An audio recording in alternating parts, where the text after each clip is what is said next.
हे अतीत भविष्य हे वर्तमान, हे सिद्धि सिद्ध बैकुंठ धाम, हे मंगल परम लक्ष्मीपति, हे नरसिंह प्रभु कृपा निधान। प्रभु हम मूर्ख शरण तुम्हारी हैं, तुम पर ही हम बलिहारी हैं।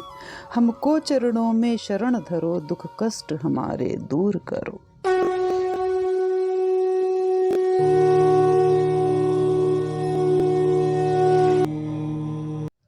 दोस्तों, भविष्य केदारनाथ, भविष्य बद्रीनाथ, ज्योतिर्मठ और कल्प वृक्ष के दर्शन करने के बाद अब हम पहुंच रहे हैं नरसिंह देव भगवान की शरण में।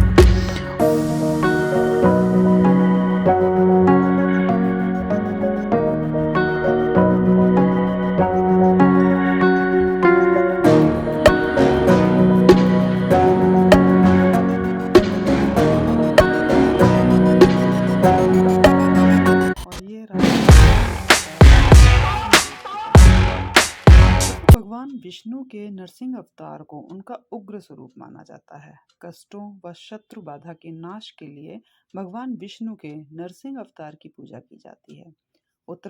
उत्तराखंड के चमोली जनपद के जोशीमठ क्षेत्र में भगवान विष्णु नरसिंह अवतार में विराजित हैं। नरसिंह मंदिर भगवान की 108 दिव्य दशमों में से एक है। नरसिंह अवतार, जिसमें विष्णु के शरीर का आधा भाग सिंह रूप में है और आधा मानव रूप में है, भगवान विष्णु के चौथे अवतार माने जाते हैं। और भगवान नरसिंह के साथ बद्री नारायण, उद्धव और कुबेर के विग्रह भी स्थापित हैं। भगवान नरसिंह का यह मंदिर पंच बद्री में से एक है, जिसे नरसिंघा बद्री या नरसिम्हा बद्री भी कहा जाता है। कहते हैं यहाँ पे जो भगवान नरसिंह जी की मूर्ति है वो 10 इंच की है, जिसमें वे एक कमल पर विराजे हैं। भगवान नरसिंह की बाईं भुजा हर बीते वक्त के साथ घिस रही है। भुजा की घिसने की गति को संसार में निहित पाप से भी जोड़ा जाता है। केदार खंड के सनत कुमार संहिता के अनुसार जिस दिन भुजा खंडित हो जाएगी, उस दिन विष्णु प्रयाग के समीप पटमिला नामक स्थान पर नर और नारायण पर्वत, जिन्हें जय और विजय पर्वत के नाम से भी जाना जाता है, ढहकर एक हो जाएंगे और बद्रीनाथ का मार्ग सदा के लिए बंद हो जाएगा। तब जोशीमठ के तपोवन क्षेत्र में स्थित भविष्य बद्री भगवान में भगवान बद्रीनाथ के दर्शन होंगे। केदारखंड के सनत कुमार संहिता में भी इसका उल्लेख मिलता है। और दोस्तों, पिछले वीडियो में हमने आपको भविष्य केदार और भविष्य बद्री दोनों के वीडियो दिखाए हैं, तो आप अगर उसके बारे में थोड़ी डिटेल में जानकारी चाहते हो तो आप वो वीडियो देख सकते हैं। तो चलिए अब हम पहुंचते हैं मंदिर के अंदर और करते हैं नरसिंह देव भगवान जी के दर्शन।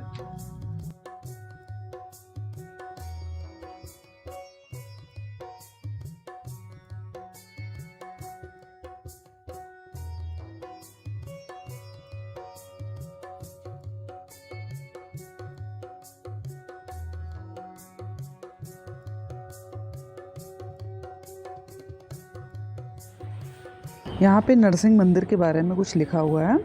श्री नरसिंह मंदिर जोशीमठ की एक महत्वपूर्ण धार्मिक एवं ऐतिहासिक विरासत है।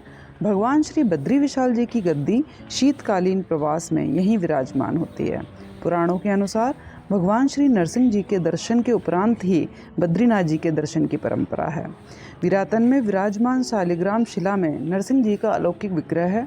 स्थल पुराण के अनुसार जब तक श्री नरसिंह भगवान कला रूप में यहाँ विराजमान रहेंगे, तभी तक बद्रीनाथ जी के दर्शन बद्रीनाथ धाम में होंगे। तत्पश्चात भविष्य बद्री में भगवान श्री बद्रीनाथ जी विराजमान होंगे। पौराणिक काल में ये नगरी कार्तिकेयपुर नाम से जानी जाती थी। कत्यूरी वंश के शासक यहीं से गढ़वाल राज का शासन चलाते थे। यहाँ भगवान वासुदेव की 8 फीट ऊंची 24 अवतारों वाली प्रतिमा गांधार शैली के उत्कृष्ट दर्शन कराती है।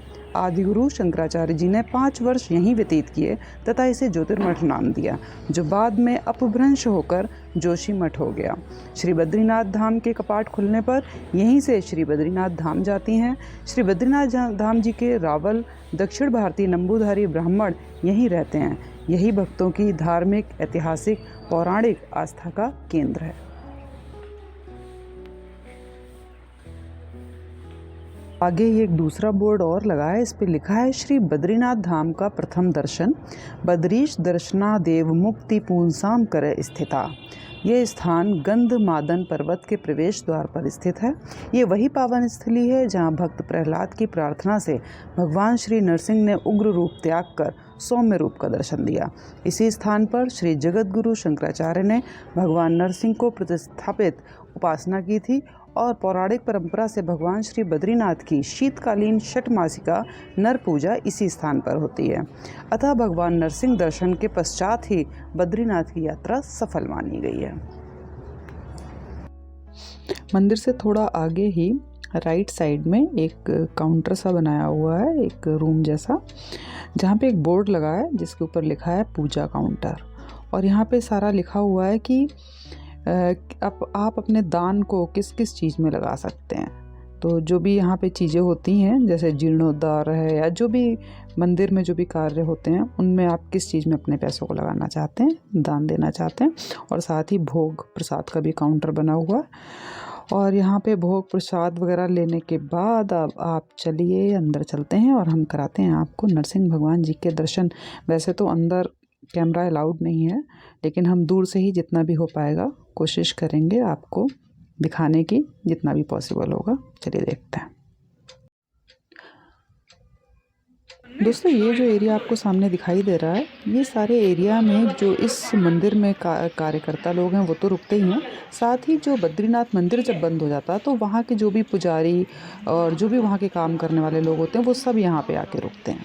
तो चलिए अब हम चलते हैं फाइनली अपने नरसिंह देव मंदिर के अंदर।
दोस्तों, मंदिर से बाहर निकलकर एक दूसरे कॉर्नर की तरफ और भी छोटे छोटे से कुछ मंदिर हैं, वहाँ भी चल के देखते हैं कि वहाँ पे क्या है। और ये पहला ही मंदिर शिव जी का है, जो बहुत ही प्राचीन मालूम दे रहा। दूर से ही लग रहा कि बहुत प्राचीन मंदिर है।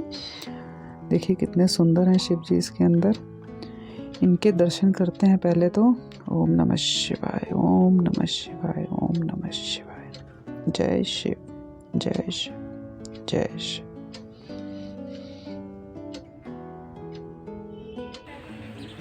और इनके दर्शन के बाद ये आगे ही हनुमान जी हैं। ओम हनुमान, जय हनुमान। और अब हम चल पड़ रहे हैं वापस। और दोस्तों, आपको यहाँ के बारे में एक आखिरी बात बताना चाहूँगी कि नरसिंह भगवान जी की जो मूर्ति है, ब्लैक कलर की बहुत ही सुंदर मूर्ति थी।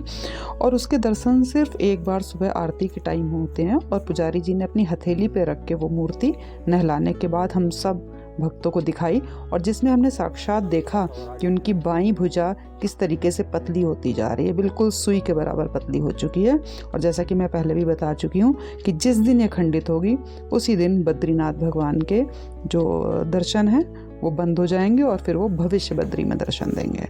तो चलिए दोस्तों, अब हम यहाँ से चलते हैं और आपको दिखाते हैं आगे चल के वृद्ध बद्री के दर्शन कराएंगे अब हम आपको। जय बद्री विशाल, जय नरसिंह भगवान, जय प्रभु, जय श्री राम।